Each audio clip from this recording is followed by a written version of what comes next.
Hi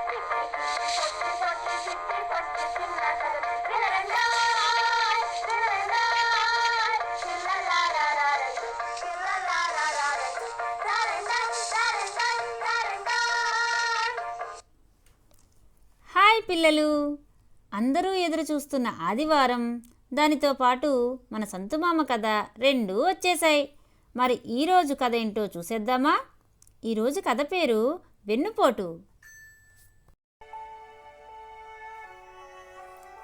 చాలా కాలం క్రితం కాంభోజం అనే గొప్ప రాజ్యం ఉండేది.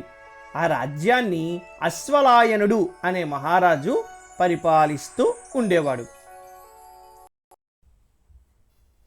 అశ్వలాయనుడు చుట్టుపక్కల రాజ్యాల వారితో ఎంతో పరాక్రమముగా యుద్ధాలు చేసి వారిని ఓడించి ఆ రాజులను కాంభోజమునకు సామంతులుగా మార్చివేశాడు.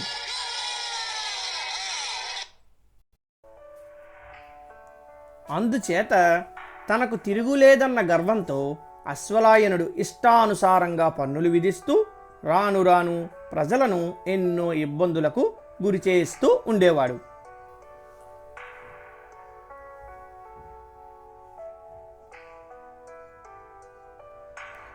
మహారాజా, మీ వంటి పరాక్రమవంతులు ఇలా పరిపాలన చేయడం తగదు. ప్రజలు పన్నుల భారం భరించలేకపోతున్నారు అంటూ ఉండేవాడు మహామంత్రి బృహదాయనుడు. తప్పదు మహామంత్రి, యుద్ధాలు చేయడానికి ధనం అవసరం కదా అంటూ తనను తను సమర్థించుకునేవాడు అశ్వలాయన మహారాజు.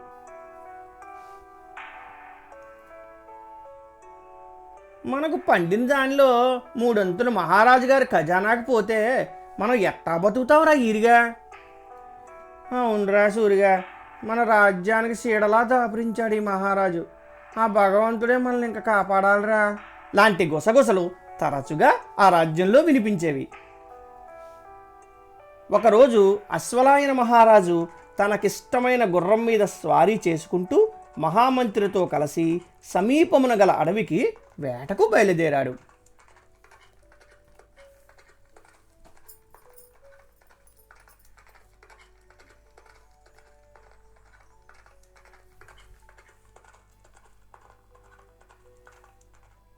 కానీ అకస్మాత్తుగా వింత వింత శబ్దాలు వినబడడంతో ఆ గుర్రం ఎంతో భయపడి గెంతసాగింది.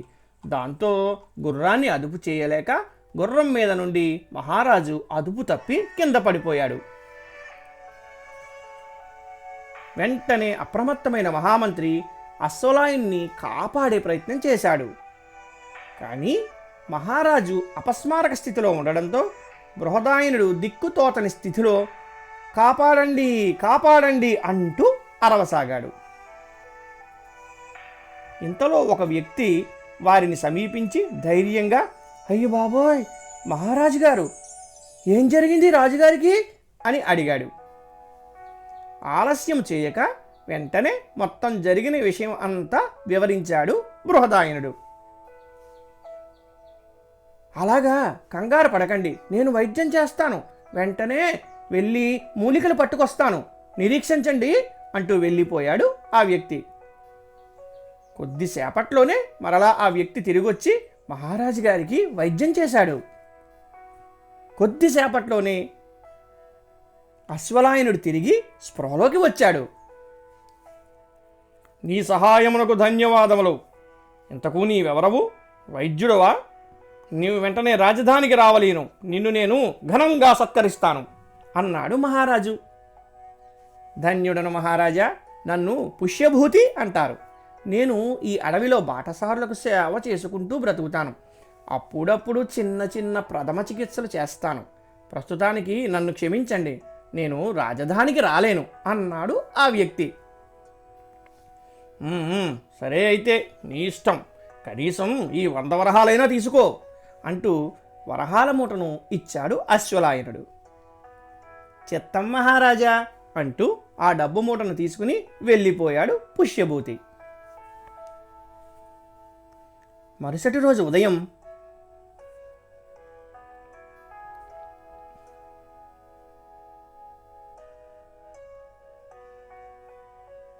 మహారాజా మహారాజా, చాలాసేపటి నుండి ఒక వ్యక్తి మీ దర్శనం కోసం వేచి ఉన్నాడు అన్నాడు సైనికుడు. అలాగా, పంపించు అన్నాడు మహారాజు. కాంబోజ మహారాజు పరాక్రమశాలి శ్రీ శ్రీ శ్రీ అశ్వలాయన రాజా వారికి ప్రణామములు. ప్రభు, నేను పుష్యభూతిని. తమరు నిన్న నాకిచ్చిన వరహాల మూటలో 100కి బదులు 101 వరహాలున్నాయి. ఆ ఒక్క వరహా మీకు తిరిగిచ్చేద్దామని వచ్చాను అన్నాడు పుష్యభూతి లోపలికి వస్తూనే. ఆశ్చర్యం! అబ్బబ్బబ్బబ్బా, నీ నిజాయితీ అమోఘం. నీవు ఇంక అడవికి వెళ్ళవద్దు పుష్యభూతి, నాకు ఆంతరంగ సేవకుడిగా ఉండవలసింది. ఇది నా ఆజ్ఞ అన్నాడు అశ్వలాయనుడు. సరే మహారాజా, చిత్తం చిత్తం, మీ ఆజ్ఞ అన్నాడు పుష్యభూతి ఎంతో వినయంగా. ఎవరక్కడా? ఏమిటి ఆ శబ్దం ఈ రాత్రిపూట అని అరిచాడు మహారాజు. ప్రభు ప్రభు, అది అది మన పుష్యభూతి తనకు ముంచుకొస్తున్న నిద్రను ఆపుకొనలేక తనను తానే త్రాడుతో కొట్టుకుంటున్నాడు అన్నాడు లోపలికి ప్రవేశించిన సైనికుడు. అలాగా? ఎంతటి స్వామి భక్తి పరాయణుడు మన పుష్యభూతి! అద్భుతం! వెంటనే మీరు అతనికి తగు చికిత్స అందించి రేపు సభకు రమ్మనండి అన్నాడు మహారాజు. మరుసటి రోజు సభలో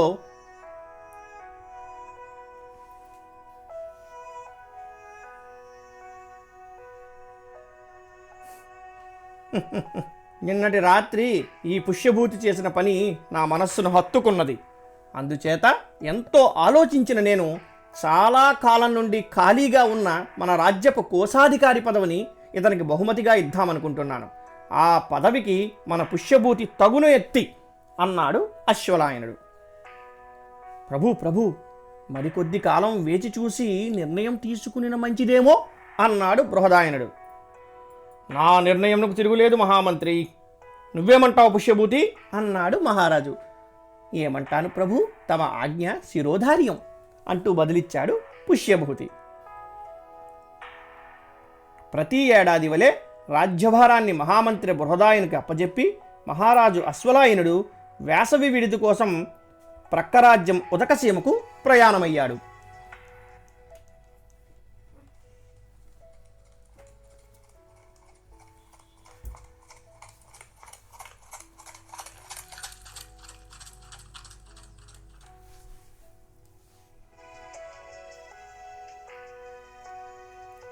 కొంతకాలం తరువాత ఉదకసీమ నుంచి రాజ్యానికి తిరిగి వచ్చిన మహారాజుతో మహామంత్రి గారు ఇలా అన్నారు. క్షమించండి ప్రభు, క్షమించండి. ఆ పుష్యభూతి మనల్ని నమ్మించి మోసం చేశాడు.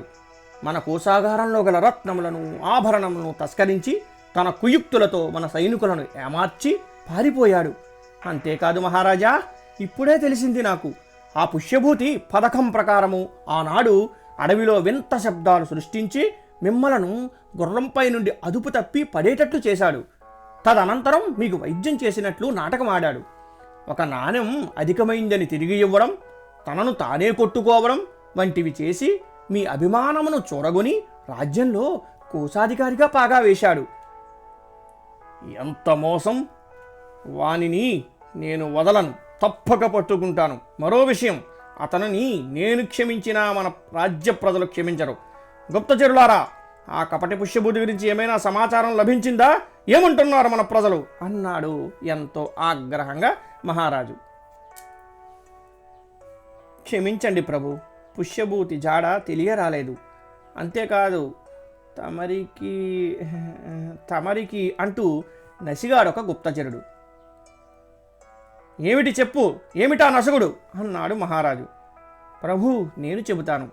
ప్రజలంతా తమకు సరి అయిన శాస్తే జరిగిందని, అన్యాయంగా సముపార్జించినది నిలవజాలదని అనుకుంటున్నారు.